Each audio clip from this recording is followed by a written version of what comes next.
지금 이 영상을 선택하신 여러분은 아마도 마음이 아주 편안한 상태라기보다는 조금은 가라앉아 있거나 설명하기 어려운 감정 하나를 조용히 품고 계신 분들일지도 모르겠습니다.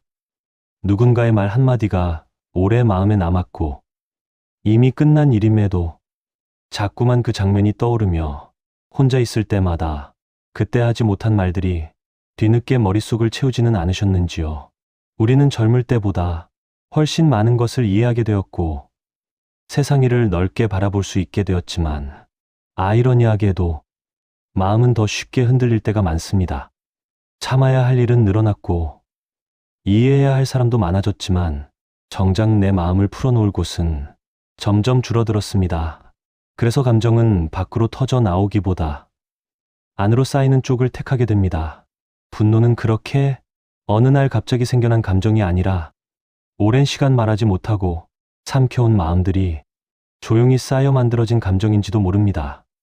겉으로는 차분해 보이지만 속으로는 여전히 식지 않은 불씨 하나를 안고 살아가는 것.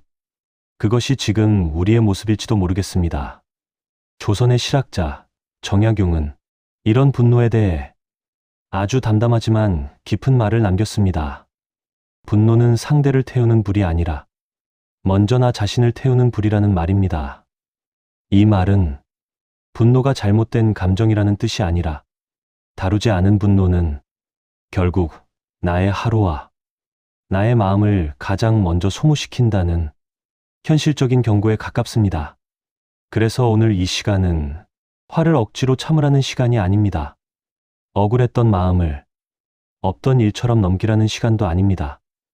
다만 그 불이 지금도 내 안에서 얼마나 타오르고 있는지를 조용히 바라보는 시간입니다. 정약용은 평생을 통해 사람의 마음은 바깥 세상을 바꾸는 데서가 아니라 자기 자신을 다스리는 데서 비로소 평온해진다고 말했습니다.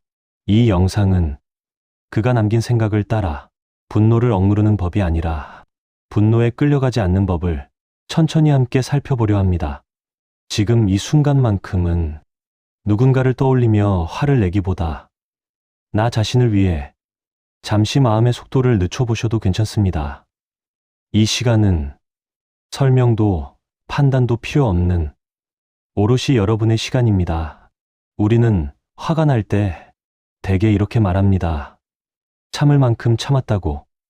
이 정도면 화를 내도 될 것 같다고 말입니다. 분노는 언제나 지금 이 순간의 사건 때문에 생긴 것처럼 느껴집니다.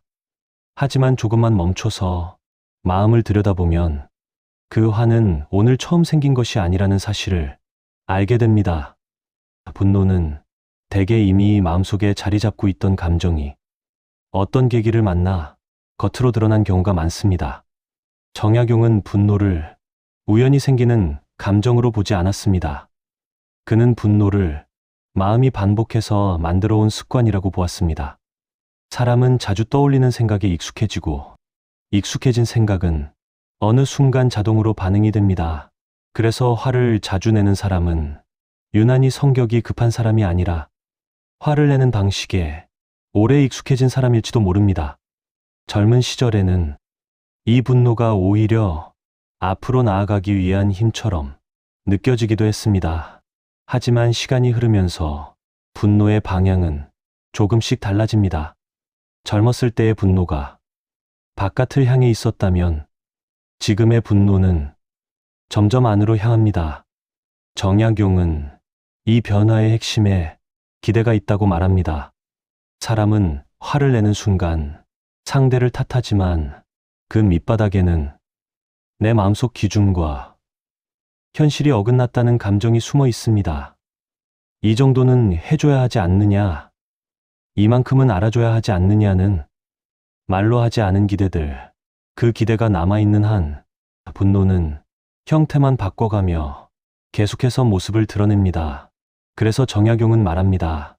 분노를 다스리는 첫걸음은 화를 내지 않겠다고 결심하는 것이 아니라 내가 어떤 기대를 품고 살아왔는지를 차분히 돌아보는 일이라고. 분노를 없애려 애쓸 필요는 없습니다. 다만 그 분노가 어디에서 비롯되었는지를 정직하게 바라볼 수 있다면 그 순간부터 분노는 이전처럼 우리 마음을 끌고 가지 못하게 됩니다. 이제 우리는 분노를 적으로 삼기보다 하나의 신호로 받아들이는 연습을 조용히 시작해 보려 합니다. 그것이 정약용이 말한 가장 현실적인 분노 수양의 시작입니다. 사람들은 종종 이렇게 말합니다. 나이가 들면 마음이 더 너그러워질 줄 알았는데 오히려 사소한 일에도 마음이 쉽게 흔들린다고 말입니다. 예전 같으면 넘겼을 말 한마디에 하루 종일 생각이 머물고 이미 지나간 일인데도 감정은 쉽게 가라앉지 않습니다. 이 변화는 내가 약해졌기 때문일까요? 아니면 성격이 변한 것일까요? 정약용은 그 어느 쪽도 아니라고 말합니다. 그는 이 현상을 지극히 자연스러운 인간의 흐름으로 보았습니다. 사람은 나이가 들수록 하루하루를 새로 사는 존재가 아니라 지금까지 살아온 시간 전체를 안고 현재를 살아가기 때문입니다. 젊은 시절에는 하나의 사건이 하나의 감정으로 끝났습니다. 앞으로의 시간이 많았고 지나간 일에 오래 머물 여유가 없었습니다. 하지만 인생의 후반부로 갈수록 현재의 감정은 과거의 기억들과 함께 반응합니다. 그래서 누군가의 무심한 말 한마디는 지금의 상처만 건드리지 않습니다. 예전에 참았던 말들, 이해받지 못했던 순간들, 그때는 말하지 못하고 삼켜야 했던 마음들까지 함께 불러옵니다. 정약용은 이런 상태를 두고 사람은 지금에 화를 내는 것이 아니라 기억에 화를 낸다고 말했습니다. 분노의 대상은 눈앞의 사람이 아니라 정리되지 않은 채 남아있던 마음의 기억들입니다. 여기에 더해 역할의 변화도 영향을 미칩니다. 이제 우리는 무언가를 증명하기보다 지켜내야 할 것들이 많아졌고 그 과정에서 마음은 더 많은 무게를 안게 됩니다. 정약용은 말합니다. 분노가 깊어지는 이유는 사람이 나이를 먹어서가 아니라 마음을 정리할 기회 없이 시간만 쌓였기 때문이라고. 그래서 지금 느끼는 분노를 부끄러워할 필요도 스스로를 탓할 필요도 없습니다. 이 분노는 그만큼 오래 참고 견디며 살아왔다는 증거일지도 모르기 때문입니다. 이제 중요한 것은 분노를 없애는 것이 아니라 그 분노가 어떤 시간을 지나 여기까지 왔는지를 차분히 이해하는 일입니다. 이해된 감정은 이전처럼 날카롭게 마음을 흔들지 못합니다. 지금의 분노는 삶이 얕아졌다는 신호가 아니라 인생이 깊어졌다는 신호일 수 있습니다. 그리고 그 깊이를 다루는 법을 배울 준비가 되었음을 조용히 알려주는 마음의 목소리일지도 모릅니다. 분노는 지나가면 끝나는 감정처럼 보입니다. 화를 내고 나면 속이 시원해질 것 같고 그 순간만큼은 말하지 않으면 안 될 것처럼 느껴지기도 합니다. 그래서 우리는 종종 분노를 표현하는 것이 솔직한 태도라고 생각합니다. 하지만 시간이 조금만 지나면 그 감정은 다른 얼굴로 돌아옵니다. 시원함보다는 피로가 남고 후련함보다는 묘한 공허함이 마음을 채웁니다. 정약용은 분노를 단순한 감정의 폭발로 보지 않았습니다. 그는 분노가 사람의 삶에 어떤 흔적을 남기는지를 아주 현실적으로 바라보았습니다. 그리고 그 흔적은 눈에 잘 띄지 않는 곳에서 조용히 쌓인다고 말했습니다. 가장 먼저 나타나는 것은 몸의 변화입니다. 분노는 생각보다 많은 에너지를 요구합니다. 화를 참을 때도, 화를 터뜨릴 때도 몸은 늘 긴장 속에 놓입니다. 이 긴장이 반복되면 이유 없이 지치고 특별히 아픈 곳이 없어도 기운이 쉽게 빠지게 됩니다. 그 다음으로 남는 흔적은 사람 사이의 거리입니다. 분노는 대개 가장 가까운 사람에게 향합니다. 기대가 크기 때문입니다. 하지만 한 번의 말, 한 번의 표정은 생각보다 오래 기억에 남고 그 기억은 관계를 조금씩 조심스럽게 만듭니다. 정약용은 사람 사이의 틈은 큰 싸움으로 생기기보다 작은 분노가 반복될 때 더 쉽게 벌어진다고 말했습니다. 겉으로는 아무 일 없는 것처럼 보여도 마음은 서서히 다치는 쪽을 선택하게 됩니다. 그리고 결국 남는 것은 마음속의 후회입니다. 그 순간에는 옳다고 믿었던 말들이 시간이 지나면 괜히 했다는 생각으로 돌아옵니다. 상대는 이미 잊었을지도 모르지만 그 말은 오히려 내 마음속에 더 오래 머뭅니다. 정약용은 이 후회를 분노가 남기는 가장 큰 대가라고 보았습니다. 분노는 상대를 바꾸기보다 먼저 나를 소모시키고 나의 하루와 나의 마음을 조금씩 닳게 합니다. 그래서 분노를 다스린다는 것은 감을 억누르는 일이 아니라 이 흔적을 더 이상 남기지 않겠다고 선택하는 일입니다. 이미 지나간 감정을 지울 수는 없지만 같은 흔적을 반복하지 않을 수는 있습니다. 분노가 내 삶에 어떤 자국을 남기고 있는지를 정직하게 바라볼 수 있다면 그 순간부터 분노는 이전처럼 강한 힘을 갖지 못하게 됩니다. 삶을 흔드는 감정에서 다루어야 할 감정으로 조용히 자리를 옮기게 됩니다. 사람이 화가 날 때 가장 어려운 것은 화를 느끼지 않는 일이 아닙니다. 분노는 어느 날 갑자기 마음속에서 생겨나는 것이 아니라 이미 올라온 상태로 우리를 찾아옵니다. 그래서 문제는 그 감정을 없애는 것이 아니라 그 순간에 어떻게 반응하느냐에 있습니다. 정약용은 분노를 다스리는 첫 단계로 아주 단순하지만 중요한 방법을 말합니다. 바로 즉시 반응하지 않는 것입니다. 화를 느끼는 순간 말하지 말고 결정하지 말고 판단하지 말라는 것입니다. 분노는 반응할수록 힘을 얻고 멈출수록 약해집니다. 특히 분노가 정당하다고 느껴질수록 우리는 지금 바로 말해야 할 것 같고 지금 바로 바로잡아야 할 것처럼 느낍니다. 하지만 정약용은 바로 그 순간이 가장 조심해야 할 때라고 말합니다. 그는 말합니다. 분노가 일어날 때의 침묵은 패배가 아니라 지혜라고. 말을 아끼는 것은 상대를 두려워해서가 아니라 내 마음을 보호하기 위한 선택입니다. 멈춘다는 것은 아무것도 하지 않는다는 뜻이 아닙니다. 오히려 그 짧은 시간 동안 아주 중요한 일이 일어납니다. 지금 느끼는 감정이 분노인지 상처인지 혹은 실망인지를 조용히 구분하게 됩니다. 정약용은 사람이 분노한다고 느끼는 순간의 상당수가 사실은 상처받았다는 감정이라고 보았습니다.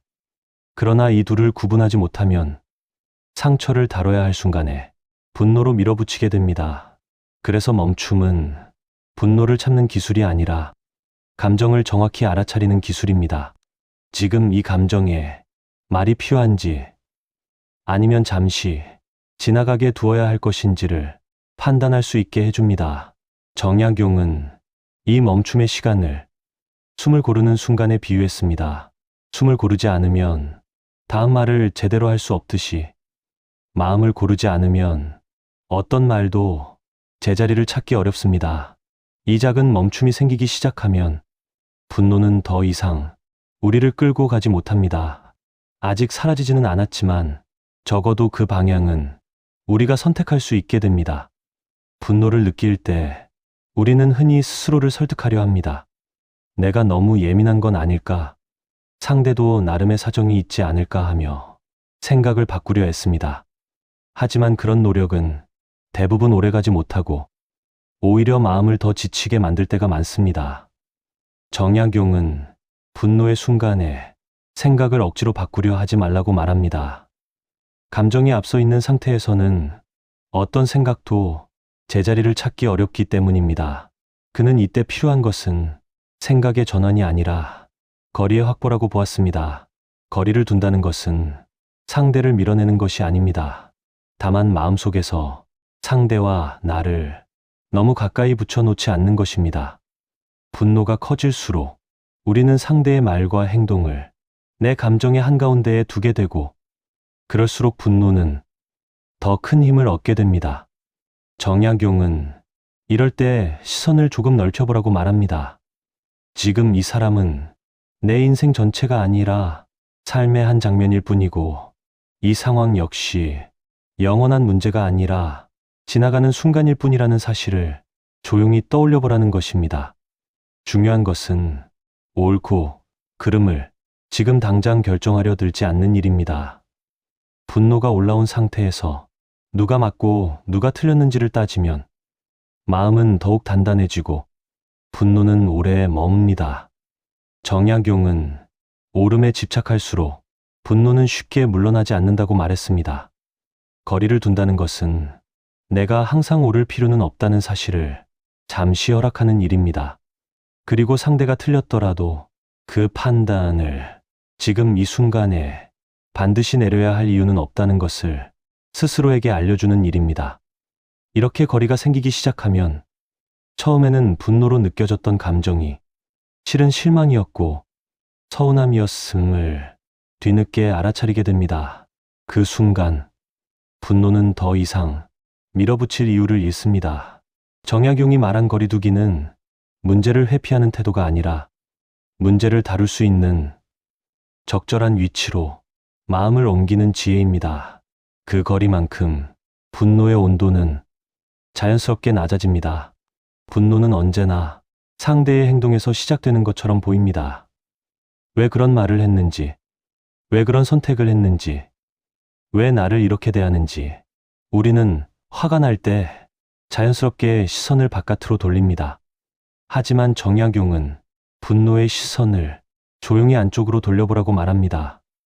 그곳에는 겉으로 드러나지 않았던 또 하나의 마음이 자리하고 있기 때문입니다. 그 마음의 이름은 기대입니다.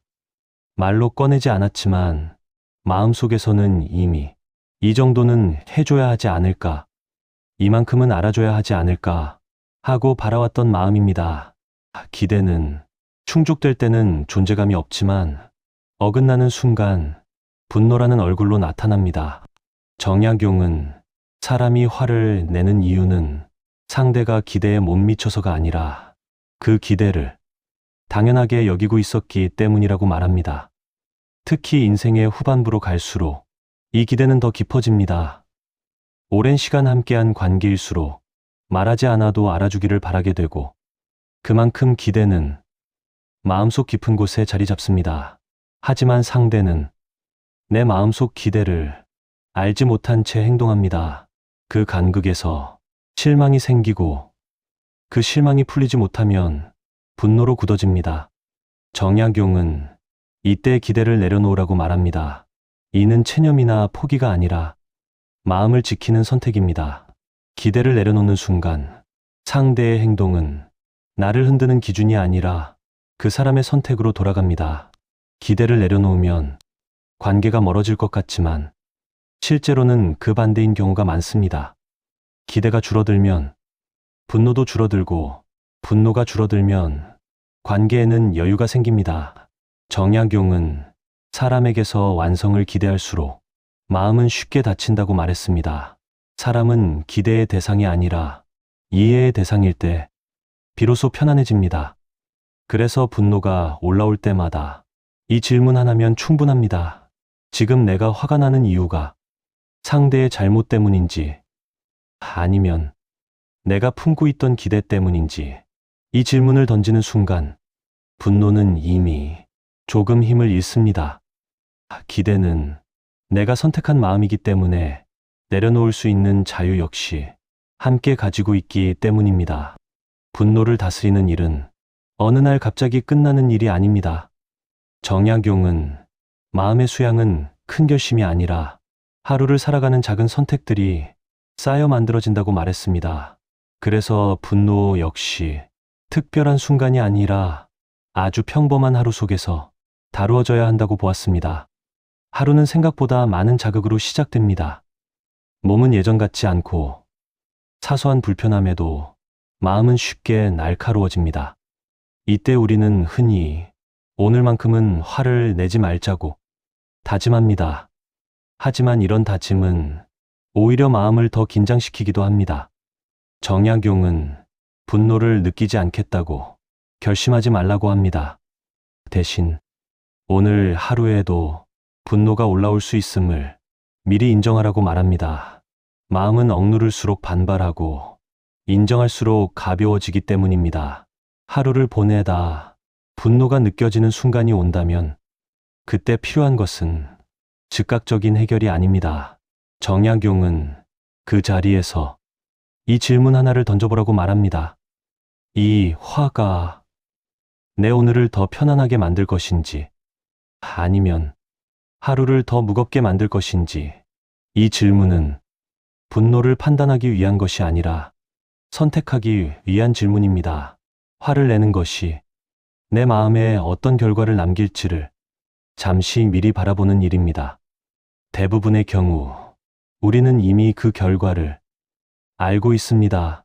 저녁이 되어 하루를 돌아볼 때도 자책할 필요는 없습니다.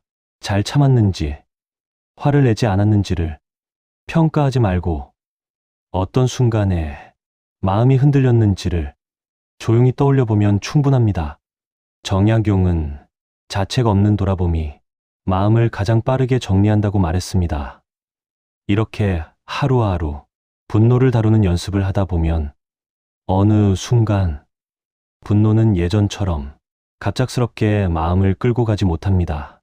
여전히 감정은 존재하지만 그 감정이 삶의 방향을 좌우하지는 않게 됩니다. 이것이 정약용이 말한 마음의 평온입니다. 아무 감정도 느끼지 않는 상태가 아니라 감정 위에 휘둘리지 않는 상태 말입니다. 정약용의 말년은 평온하기만 한 시간이 아니었습니다. 억울함도 있었고 뜻대로 되지 않는 현실도 많았습니다.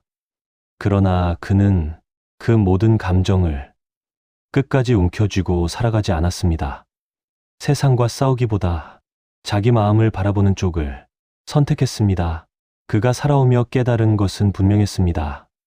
세상은 내가 원하는 속도로 변하지 않지만 마음은 내가 다루는 만큼 달라질 수 있다는 사실입니다.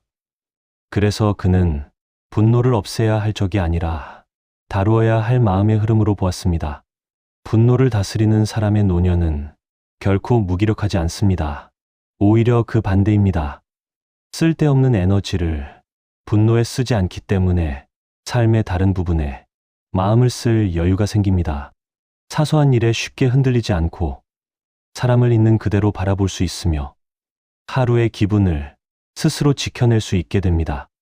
정약용은 노년의 품격은 얼마나 많은 것을 가졌느냐가 아니라 얼마나 많은 분노를 내려놓았느냐에서 드러난다고 말합니다. 화를 덜 내는 사람은 더 많이 참은 사람이 아니라 더 많이 이해한 사람입니다. 그리고 그 이해는 타인을 향한 것이기보다 자기 자신을 향해 있습니다. 왜 그때 그렇게 느꼈는지, 왜 그 감정이 생겨났는지를 있는 그대로 받아들이는 것, 그것이 마음을 늙지 않게 만드는 힘입니다. 분노를 다스린다는 것은 억울함을 부정하는 일이 아닙니다. 다만 그 억울함이 내 남은 시간을 태우지 않게 하는 선택입니다. 정약용은 남은 삶은 이겨야 할 싸움이 아니라 지켜야 할 마음이라고 보았습니다. 이제 우리는 증명하며 살아갈 필요가 없습니다. 누군가를 설득하지 않아도 되고 오름을 끝까지 밀어붙이지 않아도 됩니다. 오늘 하루를 조금 덜 상처받으며 조금 더 평온하게 마무리할 수 있다면 그것으로 충분합니다. 분노는 여전히 우리 곁에 있을 것입니다. 그러나 그 분노가 삶의 주인이 되게 할지, 잠시 머물다 가는 손님으로 둘지는 이제 우리가 선택할 수 있습니다. 정약용이 평생을 통해 전하고자 했던 것도 바로 이 선택의 가능성이었습니다. 우리는 살아오며 수없이 많은 감정을 지나왔습니다. 기쁨도 있었고 슬픔도 있었으며 그 중에는 끝내 말로 풀지 못한 분노도 조용히 자리를 잡고 있을 것입니다.